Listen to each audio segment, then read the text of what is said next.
A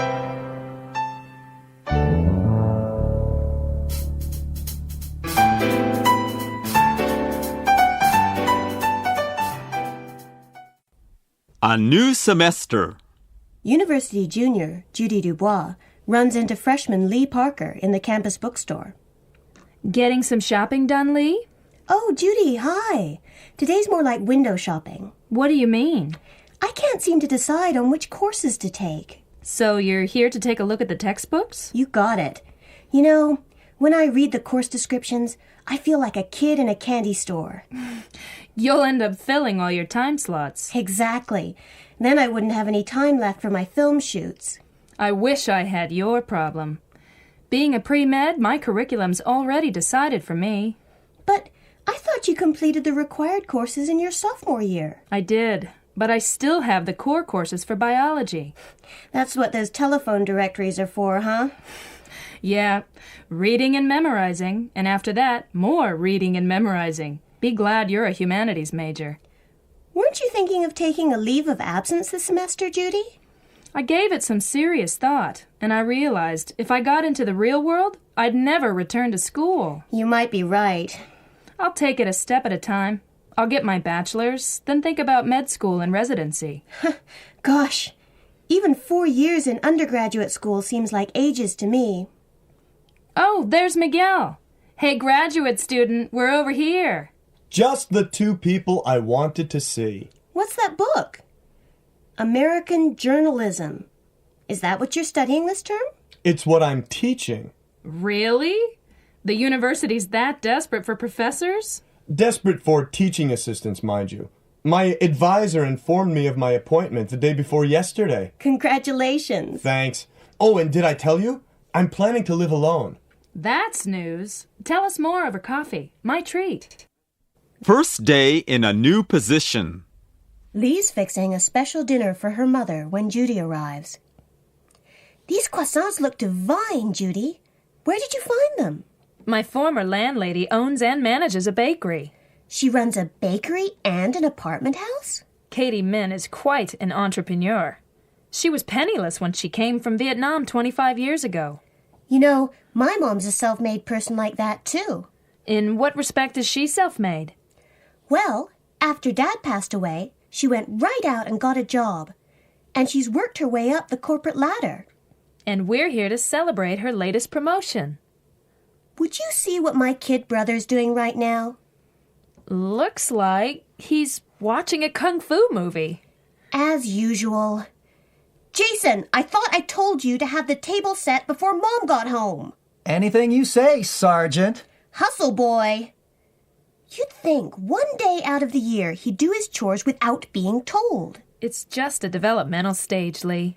One thing's for sure. He'd be fired if he were working with Mom. Carrie Parker enters the kitchen. Did I hear somebody say my name? Mom, I didn't hear you come in. Hi, Carrie. Oh, Judy, good to see you. Look at this feast, will you? Who is this all for? For you, Mom, to celebrate your first day as senior manager. Yeah, Mom. We've even baked your favorite chocolate cake. Well, this is a welcome sight to come home to. Boy, it's been budget battles and office politics all day. Shall we sit down to eat? Let me first change out of this power suit. Over dinner, they talk about Carrie's first day in her new position. I thought there was equal opportunity in advertising. It's better than most businesses, but the glass ceiling is there. Mom's the first woman to be head of publicity. A lot depends on the company and on your immediate boss. So, how did everybody treat you today? I got congratulated, taken out to lunch. It was... Jason, please don't reach like that. Sorry. As I was saying, everyone was nice, but they're waiting to test me. You know, see if I can handle the authority. If anyone needs proof, just have them call me, Mom. A new place in New York City. Judy and Lee are waiting for Miguel near the university. I envy Miguel. I would give anything for a chance to live alone, or just to move out. I think you're lucky to be living with your family. Oh, don't get me wrong. I love my family, even my brother, but I want my own life. And your own rent payments, your own utility bills. Well, that's the problem, isn't it? Not only that, you'd have to cook for yourself, scrub your own floors, do your own repair work. You make it sound so unattractive. Well, I know from experience. Why do you think Miguel wants to live alone? He said it's to concentrate on his thesis. I know, but what's his real reason? I mean, oh, here he comes. Sorry, it took longer than I thought from the TA's office. You know, an apartment in this area is going to be really expensive. Yeah, the Village, Soho. We're talking about prime real estate. And besides the monthly rent, there's the security deposit to consider. What I have in mind isn't big or luxurious. Don't worry, it won't be. We've circled some ads in the Times and the Voice, so let's get going. After a disappointing day of apartment hunting, Miguel goes to see his uncle, Bill Lopez, at the runaway shelter. I'd like to talk to Bill Lopez. Just a minute, please. Bill, there's someone to see you. Who is it? A young, sort of nerdy guy. He's been here before. Okay. Tell him I'll be right down. I thought it might be you, Miguel. What brings you to the shelter? I need inexpensive accommodations. Any vacancies here? Sorry, you're about 10 years too old for this place. Seriously, Bill, I'm looking for a place. A small apartment where I can live alone with my master's thesis. Everything's out of your price range, is that it? Everything within walking distance of the university. Well, you're in luck. I just happen to have an extra bedroom I'm not using. In your condo? Where else? At least it could be a temporary arrangement. Wow, that's very generous of you. But are you sure... Am I sure of what? Are you sure you don't mind having a nerd for a roommate? Taking up a new pastime. At a bicycle shop, Lee and Miguel are helping Bill to select a bike. Do you plan to ride in the countryside at all, Bill? Not really. It's basically for riding the bike paths and streets of Manhattan. You won't be needing a mountain bike then. Most of this island is slope-free. Your best bet is a model with a strong frame and thin tires. Like these over here? Is it within your price range? Absolutely. Let me go ask the clerk if I can take it for a spin. Lee and Miguel talk while Bill is testing the bike. Your uncle's a neat person. He's really been around, hasn't he? That's for sure. He's lived on 4 continents and traveled to all the others. Even Antarctica. What was he doing down there? He was on a geological expedition. Or was it sports fishing? What's his specialization? I'm not sure if he has one. But his avocations are numberless. He's a ham operator, an amateur pilot.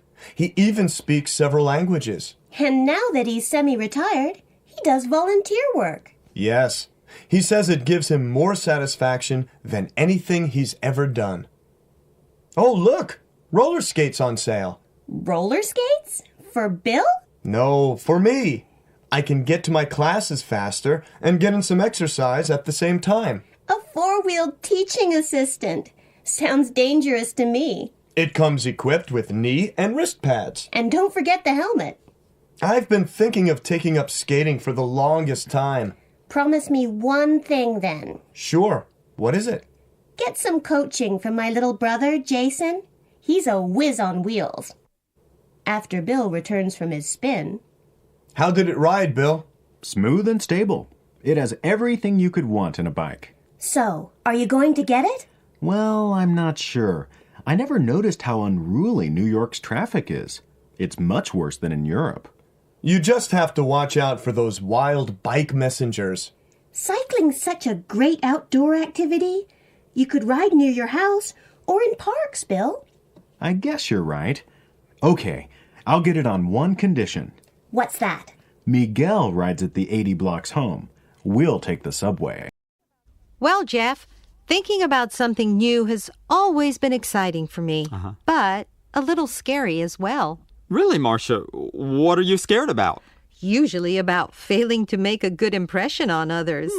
Like, for example, years ago, when I just got into the university, I was so conscious about my Japanese, I didn't use it for a full semester. Wow. The other students thought I only spoke English at first. What an actress. Well, Jeff, you always seem so comfortable in a new environment. Do you have any strategies for coping with changes in your life? Ignore my environment. Sure. Actually, positive thinking helps. Just before starting a new class, for example, I always say to myself that it's going to really go well. And does it? Well, ask my students. But being optimistic does help us to meet the challenges of new situations. Well, I don't know if I'm optimistic, but I'm excited about the new century. I wonder if it'll be any better than this one. Probably at first it's going to be a lot worse, and then get a lot better after we really start cooperating to solve our planet's problems. What do you think, Marcia? I agree with you. In any case, in the following segments of Talking Heads, why don't we look into the future and imagine what's in store for us in the 21st century? Sounds intriguing. And it's certainly a good way of filling in our spare time.